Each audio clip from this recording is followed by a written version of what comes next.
was in primary school. Class 5 to be precise. A certain girl joins our class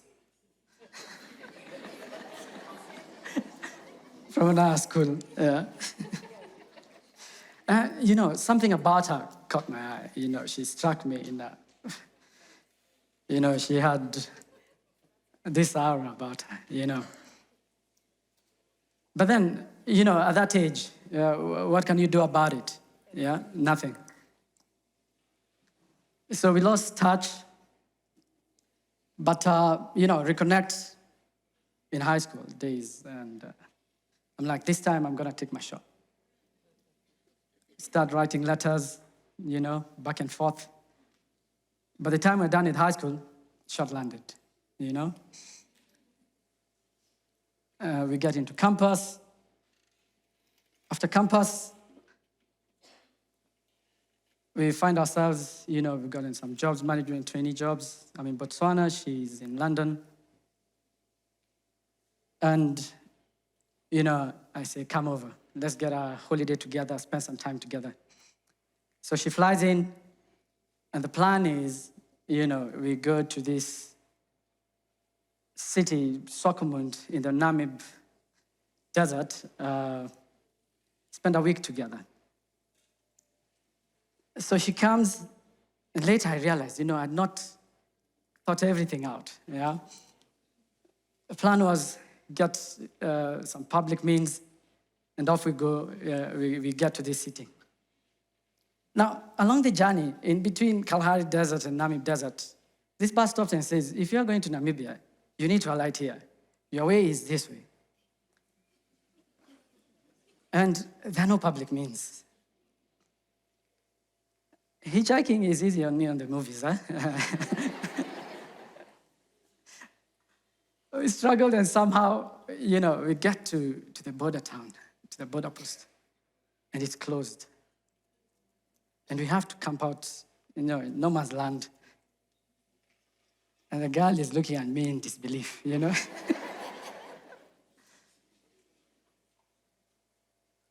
So somehow we get to this beautiful city, we finally make it. Rolling sand dunes, meeting the ocean, well organized, it's nice. And with all the desert heat, you just want to go for a swim. And if I am running to the ocean, and my goodness, as quickly as it went in, I came out. Water was freezing cold. This is the Atlantic Ocean. I'd not thought about that. I'd not planned a lot of things well. Anyway, we survived this, our relationship, amongst many incidents and many good ones, of course. And we are dating and we engaged for a period of 10 years. I think, for me, it was going very well, but, I think, where are we going? We got married. And, 5 years down the line, we are ready to get a baby. I'm ready to be a family man. I'm ready to be a dad. I'm so excited. So, baby arrives. And, it's all Thanksgiving. Everybody comes, family, friends. They want to see the baby. And they see the baby. And in the evening, we left, me, my wife, and our child. My wife asked me, is our child okay? I'm like, what do you mean? She's good. Our child is fine. The next day, in the morning, pediatrician comes in. She asks the same thing to the doctor. And the look the doctor gave, I was like, something's not right. Then she says, let's get the cardiologist. We're going to run some tests. I'm going to run some lab tests. But I think you have a special needs child. So that evening, I went home all by myself, feeling sorry for myself. I'm like, my life has been turned upside down. How do I deal with family? How do I deal with friends? The next day, you wake up. And, it's the same feeling.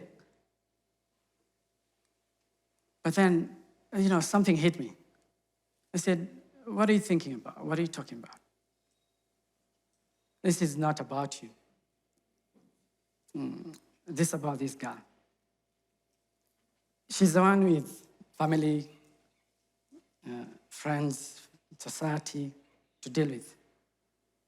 And all those fears now, I was placing them in their shoes.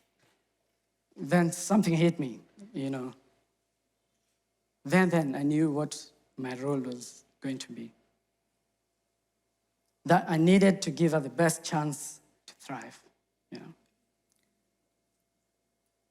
So you go, doctors, we meet. I think they're excited that, we're in that state of acceptance and things are moving very quickly. And I said, you got to start therapies immediately. And that, between the ages of 0 to 7, the human brain, it's at a very critical stage.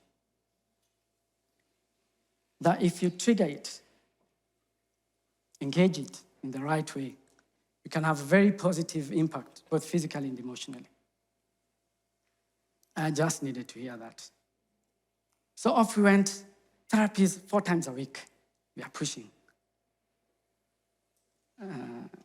Therapy is not easy, especially for a child a few months old. You got to work on those muscles. And it's hard work. They'll be crying, but you know what? We got to trigger them. And it's hard in the mother and difficult moments, very difficult. Then you got to look for speech therapists, and they're very difficult to find, at least the good ones who are qualified. And you get them, and you're doing all these sessions for the whole year. You don't know where we're going, because the way you understand speech is not the way they approach it. But we have to push, because there's this thing at the back of our heads that says, this is the opportunity you have. And quickly comes the issue of finances. And you think you have it all figured out with the insurance and everything. There's fine print. They don't really cover congenital. So you have to write this by yourself. Then quickly comes schooling.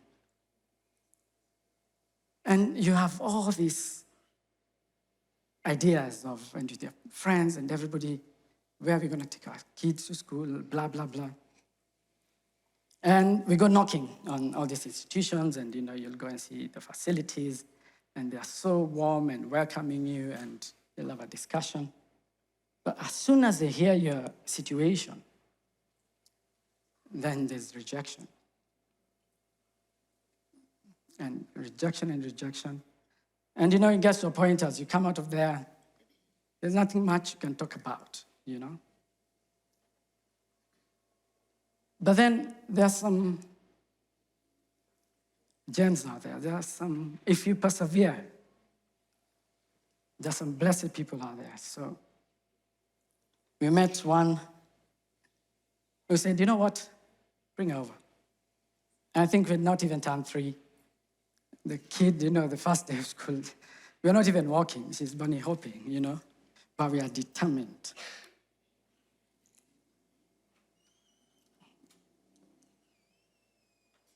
Come primary school, and it's the same thing with the rejections, but then we find this great institution, and they do everything they can to accommodate us.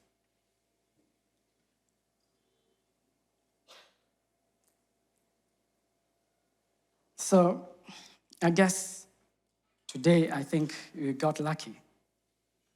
We got lucky because it's been 6 years since she turned 7,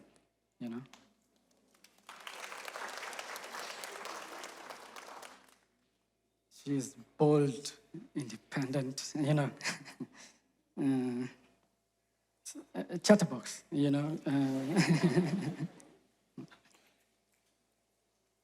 She was packing the other week to take this week-long trip with the school to, to the coast. And he said, Dad, I need to talk to Mom about girl stuff. You need to. And parents, you want to know how this guy is doing. You want to call her. She's not bothered. Guys, please. Yeah? She feels embarrassed when you're trying to drop out of school, and she turned out so well.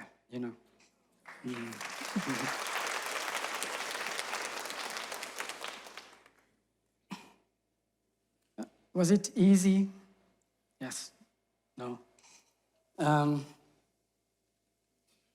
But I've learned to embrace whatever is thrown to you,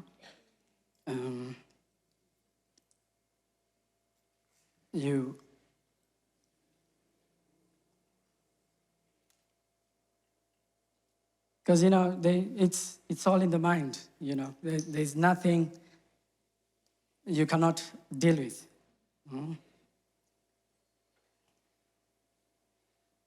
I've learned in this community we are in, it's unfortunate, but 50% of the couples who have a special needs child are going to separate. And that shouldn't be the case. Like that trip I was telling you about in Namibia. You come and you find these freezing waters. You can decide to enjoy the sunrises and the sunsets, take a walk. And that idea you have for that destination, you'll still achieve it, yeah? So same with these life situations. So what's love got to do with it? Is I wanted to celebrate today, my wife and my daughter for helping me to become a better man, to be a better husband, to be a better father, probably better than